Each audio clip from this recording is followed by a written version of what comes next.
लोकसभा चुनाव के समय भाजपा और सपा में जो तलवार खींची थी वह म्यान में जाती हुई नहीं दिख रही है। लगातार दोनों पार्टियां एक दूसरे पर कटाक्ष कर रही हैं। हाल के दिनों में जो मंगेश यादव का एनकाउंटर हुआ, 2 करोड़ का लूट का आरोप था, उसके बाद भी सपा ने आरोप लगाया कि भाजपा जाति को देख करके कार्रवाई कर रही है।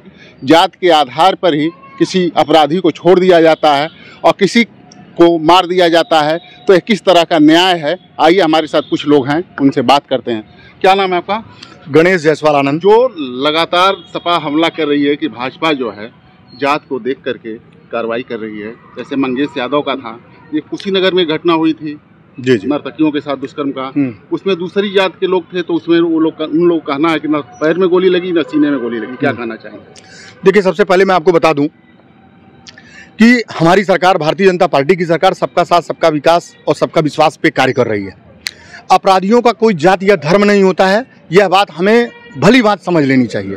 जैसे हम जब आतंकवादियों के ऊपर कार्रवाई करते थे तो आतंकवादियों का भी धर्म निकल के आ जाता था, उनके नाम पे फातिया पढ़ाया जाता था। इसको माननीय योगी आदित्यनाथ जी ने कहा था कि आतंकवादियों का कोई धर्म नहीं होता है, इनको पेट्रोल डाल करके सीधे जला देना चाहिए। तो मैं आपको बता देना चाहता हूँ, जब अपराधी अपराध करेगा तो उसकी सजा अगर उसको नहीं दी जाएगी तो अपराध बढ़ेगा कि घटेगा? अपराध पे अंकुश लगाने के लिए अगर इनकाउंटर हो रहा है तो इनकाउंटर का समर्थन मैं समझता हूँ आपको भी करना चाहिए और भारतीय जनता पार्टी को छोड़ दीजिए, पूरे भारतीय समाज को करना चाहिए। पूरे भारतीय समाज को इसका समर्थन करना चाहिए। और के बात कही जा रही, जात को देख करके कार्रवाई। देखिए, उन्होंने जाति के आधार पर लोगों को संरक्षण दिया है, धर्म के आधार पर लोगों को संरक्षण दिया है, इसलिए उनको जाति और धर्म के अलावा कुछ दिखाई नहीं देगा। समाजवादी पार्टी के नेताओं ने अपने समय में उन्हीं लोगों को गुंडा बनाया जो उनकी जाति और धर्म से ताल्लुक रखते थे, इसलिए आज उनको खलबली मची हुई है, उनको चिल्लाहट मची हुई है और वो परेशान है। मंगेश यादव एक इनामी बदमाश था, उसके ऊपर 50,000 से लेके 1 लाख रुपए तक का इनाम था और उसको पुलिस ने इनकाउंटर में अपनी आत्मरक्षा में गोली मारी, तो ये कहां से गलत कर दिया, मेरे ये नहीं समझ में आती। अपराधी कोई न कोई जाति धर्म से तो जरूर रहेगा। जब भी किसी दूसरे धर्म का हो जाता है तो मीडिया के लोग, बाकी लोग लेकर के हल्ला मचाना शुरू कर देते हैं कि वो एक जाति देख करके मारा गया। अरे भाई, वो अपराधी था कि नहीं था, पहले तो आप मुझे ये बताइए। मीडिया के लोग क्यों हल्ला करेंगे? मीडिया के लोग तो सही बात दोनों पक्षों की बता, दोनों पक्षों की अगर आप बता रहे हैं तो आपको ये ध्यान रखना होगा कि अपराधी था कि नहीं था, पहले तो आप ये बताइए। अगर अपराधी था तो उसका इनकाउंटर होना जायज है, कहीं कोई दिक्कत वाली बात नहीं है। क्या कहना चाहेंगे आप? मैं इसमें ये कहना चाहूंगा, महोदय कह रहे हैं, मेरा नाम संजय यादव है, और यदि आप कह रहे हैं कि जाति की बात हो रही है तो 100% भारतीय जनता पार्टी महोदय कह रहे हैं कि सबका साथ सबका विकास। जरा इनसे पूछ लीजिए, यहीं जहाँ खड़े हैं गोरख यूनिवर्सिटी के सामने, यहीं जो नियुक्तियां अनारक्षित पदों पे वो किस जाति के लोग बैठाए गए? एक ही जाति विशेष के लोग बैठाए गए। और यदि अपराधी की बात करते हैं कि अपराधी की जाति नहीं होती, तो मैं पूछना चाहता हूँ, आपने कुशीनगर की चर्चा की, कुशीनगर में जो सिंह साहब थे उनकी तो गिरफ्तारी हो गई और दूसरे को गोली मारते हो पैर में। आप मंगेश यादव के मामले में आप बताइए, जो वो ठाकुर लड़का था उसके ऊपर तमाम मुकदमे थे, इसके ऊपर तो कोई मुकदमा नहीं था। और हम ये नहीं कहते कि वो चोर नहीं था, लेकिन हत्या आप उसकी करते हैं। क्या कोर्ट इजाजत देता है कि बिना कोर्ट के फैसले के, बिना कुछ के, उसको उसकी बहन कह रही है कि 2 बजे रात में आके पकड़े थे लोग घर पे, और 50,000 इनाम रखते हैं, फिर 1 लाख इनाम रखते हैं, फिर 3 लाख इनाम रखते हैं, और 2 तारीख को घर से उठा के ले जाते हैं और चप्पल पहन के डीके साई गोली मार देते हैं। आप जरा बताइए कि चप्पल पहन के डीके साई ने जो गोली मारा क्या न्याय उचित था? और यदि कहते हैं कि अपराधियों की जात नहीं होती, तो मैं पूछना चाहता हूं, योगी जी कहते थे अपराधी की जो बात करते हैं, टॉप 10 सूची पूरे प्रदेश में जिन अपराधियों की है, मैं नाम नहीं कहना चाहता, ब्रजेश सिंह से लगाए तमाम लोग, क्या उनकी हत्या हुई या उन लोगों को क्या किया गया? उन लोगों को तो बनारस से लेके आजमगढ़ तक MLC बनाया जा रहा है। ये कहते हैं पूरी भारतीय जनता पार्टी जात की बात करती है, ये दूसरे पे आरोप लगाते हैं। ये सबका साथ सबका विकास की बात करेंगे, लेकिन खाली ठाकुर की बात करेंगे। आपने गंभीर आरोप लगाया, क्या नाम है आपका? दीपक पांडे। क्या कहना चाहेंगे आप, जो आपने आरोप लगाया कि जात को देख करके ही कार्रवाई हो रही है? पहले तो आप सम्मानित मीडिया बंधु से निवेदन है, बीच में समाजवादी पार्टी के लोग डिस्टर्ब मत करेंगे। 19 कार्य सेवकों की हत्या हुई, उनकी जात के बारे में क्या कहना चाहेंगे, हमको जरा बता दें। वो निहत्थे कार सेवक कितने बड़े अपराधी थे जिनके ऊपर गोलियां चल गई समाजवादी पार्टी के शासनकाल में। और आप कहते हैं जातिवाद की बात, भाभी आपकी सांसद, भैया सांसद, चाचा सांसद, बहन सांसद, बहनोई सांसद, जात पात का बीच तो आपने बोलने का काम किया। भारतीय जनता पार्टी के लोग सबका साथ सबका विश्वास और सबका विकास के रूप में चलने का काम करते हैं। इधर रहे मैं बता दूं। देखिए अब हाँ क्या कुछ देखिए, सबसे पहले तो मैं इनको बता दूं, संजय यादव जी को, ये कहते हैं कि यहाँ पे नियुक्तियां जाति देख के हो रही हैं। इनके समय में इनकी सरकार थी, समय और टाइम इनको याद होगा, 102 में से 86 एसडीएम बनाए गए और एक स्लोगन चला। मैं साक्ष्य नहीं दे सकता हूँ, मैं साक्ष्य नहीं दे सकता हूँ, साक्ष्य देने की क्षमता मेरी नहीं है, लेकिन मैं आपको बता दूं कि लोगों ने कहा, हमारे मित्र मंडली में लोगों ने कहा कि भैया यादव जी के यहाँ बेटा पैदा हुआ है, एसडीएम पैदा हुआ है। ये स्लोगन चला। जो कब्रिस्तान की बाउंड्री करवाते थे कि कहीं मुर्दे आकर के शहर में कब्जा ना कर ले, वो जाति और धर्म देख के नहीं कर रहे थे काम। अरे जिन्होंने मुस्लिम बेटियों को कहा ये हमारी बेटियां, वो जाति और धर्म देख के नहीं कर रहे थे। जिनके समय में 32 जो है जिला पंचायत अध्यक्ष, सांसद, विधायक मिलाकर के एक ही परिवार से थे, वो कोई जाति की बात नहीं कर रहे थे।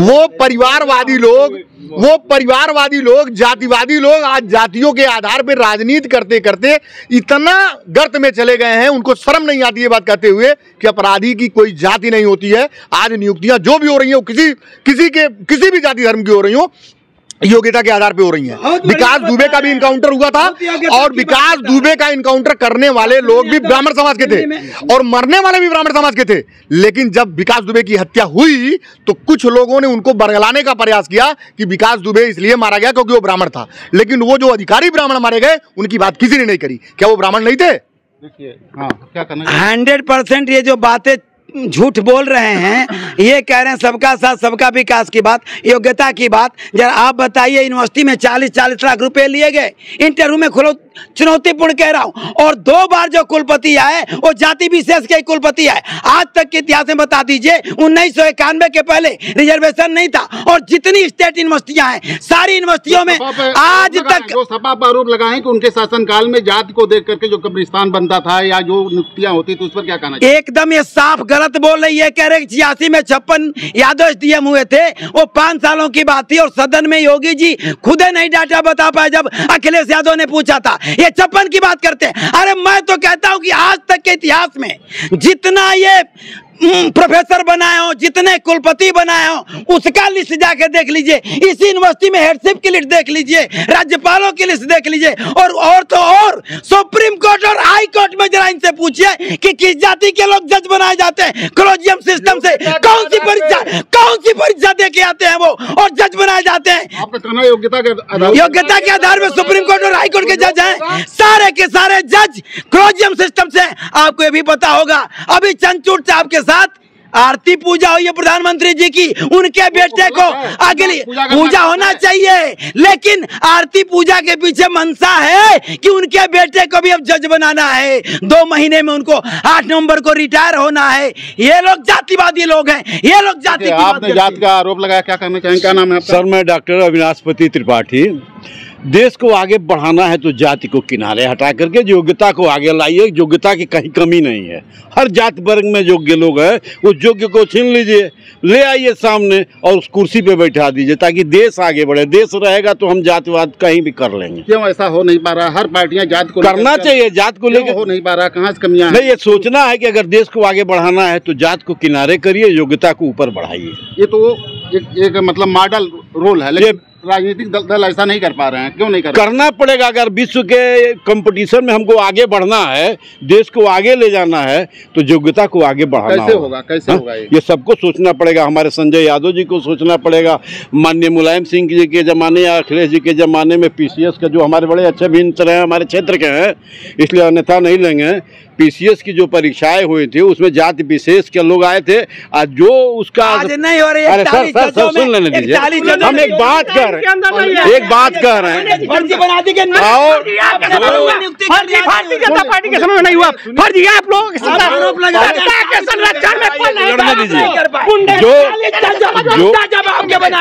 जो उसका अध्यक्ष बनाया गया था, सिंपली जेई था, चार्जमैन था, चार्जमैन से उसको सर्वोच्च पद पे दे दिया गया था, जात बिरादरी का था, वो सब में सेटिंग करके वो पहुंचता था। तो योग्यता तो था नहीं।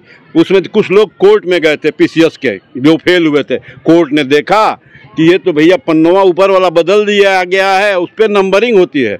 तो उसमें मिश्रा थे, दुबे थे, इस तरह के सिंह थे, कई लोग यादव भी थे जो फेल कर दिए गए, तो पुनः पाए, कोर्ट ने दिया था। क्या नाम है आपका? चंद्रिका भारती। क्या कहना चाहेंगे आप? मैं यही कहना चाहता हूँ कि इस देश में जो भी न्यायपालिका को ले लीजिए, आज भी जो भी कोलिजियम सिस्टम लगाया गया है, इसको ख़त्म करके न्यायपालिका में जुडिशली कमीशन बनाया जाए तो बहुत ही बेहतर होगा। क्योंकि जो SC और OBC के जो प्रतिभावान छात्र हैं वो भी कम से कम आज के इस देश में जज बन सकते हैं, हर क्षेत्र में वो आगे बढ़ सकते हैं। लेकिन आज भी उनकी प्रतिभाओं को दबाया जा रहा है। भले ही बीजेपी की सरकार है, आज तक आरक्षण का पालन अच्छे से नहीं किया गया है। राहुल गांधी ने भी कहा है कि आरक्षण एक समय के बाद खत्म हो जाएगा। जो चुनाव ऐसा कुछ नहीं, ऐसा कुछ नहीं। राहुल गांधी ऐसा कुछ नहीं किया है कि आरक्षण इस देश का खत्म हो सकता है, ऐसा कुछ नहीं। जब तक इस देश में जाति व्यवस्था रहेगी तब तक आरक्षण की जरूरत है। देखिए, आपका कहना है कि वो जो व्यवस्था तो क्या नाम है? मनीष कांत ओझा। क्या कहना चाहेंगे आप? जैसे अभी संजय यादव जी ने कहा, ये जो जज वाली व्यवस्था, ये मोदी जी आए हैं तो कॉलेजियम व्यवस्था बनाए थे। अभी जब ये प्रधानमंत्री बने हैं तभी बनी है ये। और योगी जब आए हैं तभी एनकाउंटर चालू हुआ है, जात देख के चालू हुआ है। उसके पहले तो एनकाउंटर कोई होता नहीं था। अब ये सोचने वाली बात, अपराधी नहीं मारे जाते थे, वही मतलब यही कहा जा रहा है ना, ये सोच उनकी है, हम उनकी बात बता रहे हैं। अब जज जो है, कॉलेजियम सिस्टम तो नेहरू जी के जमाने से बना हुआ है। रातों रात जज सुप्रीम कोर्ट का जो सपा का आरोप है वो बिल्कुल सही नहीं है, पहले से चला। अरे आप मतलब आज का ये है, 1947 जब देश आजाद हुआ उसके बाद कॉलेजियम सिस्टम बना और उसके बाद जो जज बैठाते जाते हैं वो कॉलेजियम सिस्टम बनाए जाते हैं। ये तो अभी मान लीजिए 12 साल मोदी जी का हो रहा है और 7 साल योगी जी का हो रहा है। तो ये मान रहे हैं कि कांग्रेस की सिस्टम खराब है, ये लोग मान रहे हैं, कांग्रेस सपा वाले कह रहे हैं जो सही कह रहे हैं। इसको एकदम बदल देना चाहिए कॉलेजियम सिस्टम को। ये मतलब कांग्रेस समय चला रहा है, ये खराब है, बदलना चाहिए। अब खुद कह रहे हैं, समाजवादी कह रहा है भैया। और जो जात के आधार पर जो कार्रवाई की बात कही जा रही है, जातिवाद तो शुरू से चलता आ रहा है। अब ब्राह्मण को अभी 8% मिला है, वो भी पिछड़े ब्राह्मणों को मिला है। NCR का डाटा उठा के देखिए ना, सबसे ज्यादा इनकाउंटर अगर हुआ है तो ये सामान्य जात के लोगों का हुआ है। समाजवादी पार्टी के भाई बता रहे हैं कि सबसे ज्यादा इनकाउंटर यादव का हुआ है, तो 18% केवल यादव बिरादरी का हुआ है, 20 से 22% सामान्य वर्ग के लोगों का हुआ है। उस पर आपको रोना नहीं आता है, आप केवल अपने बिरादरी के बात की बात करते हैं। अरे आप क्या बात करेंगे? योगी आदित्यनाथ जैसा कर्मठी व्यक्ति आपको समाजवादी पार्टी के लोगों से सर्टिफिकेट लेने की जरूरत नहीं है। आप लोगों ने अपराधी और आतंकियों का जय बनाने का काम किया। पूर्वी उत्तर प्रदेश में माफिया राज आप लोगों ने कायम करवाने का काम किया। नहीं, माफिया तो कहीं भी हो खत्म करना चाहिए। देश को आगे बढ़ाने के लिए कोई भी माफिया हो समाप्त करिए। नहीं, इसका पूरा डिटेल आया था कि कितना मर्डर किस बिरादरी का, जब जातिवाद में बांटे हैं, पुलिस की गोली सबसे ज्यादा ब्राह्मण, उसके बाद से जो है ठाकुर, उसके बाद यादव, फिर अन्य जातियां आई हैं। ये पूरा इसका डेटा आया हुआ था। तो जात में ही बांट दिया आपने, अपराधियों को जात में बांट दिया, पब्लिक तो बांट ही रहे हैं आप। क्या कहना चाहते? जो है अपराध होता है तो सबसे पहले मुद्दा यही लोग बनाते हैं कि अपराध हो रहा है, योगी जी के शासन में अपराध हो रहा है। और जब अपराधी मारे जाते हैं तो उसका भी मुद्दा यही लोग बनाते हैं, मुद्दा बनाते हैं। भाई अपराधी आइडेंटिटी कार्ड लेके, आधार कार्ड लेके घूमेंगे, अब आधार कार्ड देख करके उनके ऊपर कार्रवाई होगी। अगर यही व्यवस्था ये चाहते हैं तो इस देश से कभी भी अपराध मुक्त समाज की कल्पना नहीं की जा सकती। अपराध मुक्त समाज की कल्पना अगर करके एक कर्मठी न्यायप्रिय व्यक्ति महंत योगी आदित्यनाथ ऐसा कार्य कर रहे हैं, महंत योगी आदित्यनाथ अगर कर रहे हैं तो इनको खलबली मची पड़ी है। पक्का जातिवादी है योगी आदित्यनाथ जी। ये बार बार कह रहे कि योगी आदित्य जी संत हैं। अरे संत हैं तो अरे क्या संत हैं? साधु संत महंत लंट सब झूठी गोल बना है। यदि संत है तो भारतीय जनता पार्टी के सदस्य हैं और मुख्यमंत्री है। यही गोरखपुर में नियुक्ति हुई है, 2 बार ठाकुरों का सिलेक्शन कुलपति पे हुआ। बता देना कितने दलित कुलपति और कितने बैकवर्ड कुलपति बनाए गए, कितने बैकवर्ड राज्यपाल को लंड बना दिया, बताइए। अब देखिए इनकी सभ्यता और भारतीय जनता पार्टी के कार्यकर्ताओं की सभ्यता देख ली। अरे आप क्या बात करेंगे? आप अपराधी को माला पहनाने काम करते थे। उत्तर प्रदेश में अगर अपराधी आगे बढ़े तो समाजवादी पार्टी की देन है। ये भूल रहे हैं, कृष्णानंद राय जैसे नेता की हत्या होती है तो वहाँ आपको दुख नहीं होता है। अगर किसी मुहम्मदम या मुस्लिम की हत्या होती है, यादव की हत्या होती है, तो आपको माला पहनने का काम करते हैं। एकदम ठीक भाषा नहीं है कि पुजारी, महंत और पीठाधीश्वर को आप जो है माफिया कह दीजिए, क्रिमिनल कह दीजिए। ये समझ लीजिए हिंदू का तो हर जगह अपमान हो रहा है, हिंदुत्व का हर जगह अपमान हो रहा है। और ये हिंदू समाज देख रहा है, इसका जवाब हिंदू समाज देगा। अच्छी आपके चैनल से एक बात कहना चाहता हूँ, हिंदू मुस्लिम छोड़ करके विकास का काम हो। मुख्यमंत्री माननीय मुख्यमंत्री जी ने हमारे कहा था कि गोरखपुर में मेट्रो ट्रेन चलाएंगे, नहीं चला। फिल्म सिटी बनाएंगे, रवि किशन शुक्ला जी ने कहा, कहीं नहीं चला। IT हब बनाने की बात किए थे, नहीं बना IT हब। तो क्या हुआ? तो मेट्रो ट्रेन चलावे, फिल्म सिटी बनावे, गोरखपुर को IT सिटी बनावे, देश उससे विकास कर जाएगा। आप लोगों का कहना है कि जब अपराध होता है तो विपक्ष के लोग ये कहते हैं कि प्रदेश में अपराध बढ़ रहा है, और जब कार्रवाई होती है तो जाति का रोना रोते हैं। और लोगों का कहना है कि प्रदेश का विकास होना चाहिए, गोरखपुर का विकास होना चाहिए। जो भी विकास में जहां भी पिछड़ा हुआ प्रदेश या राज्य है या गोरखपुर शहर है, उसमें काम करके आगे बढ़ाना चाहिए। कैमरामैन मुन्ना के साथ डॉक्टर सिंधु कुमार मिश्रा, TV9 गोरखपुर।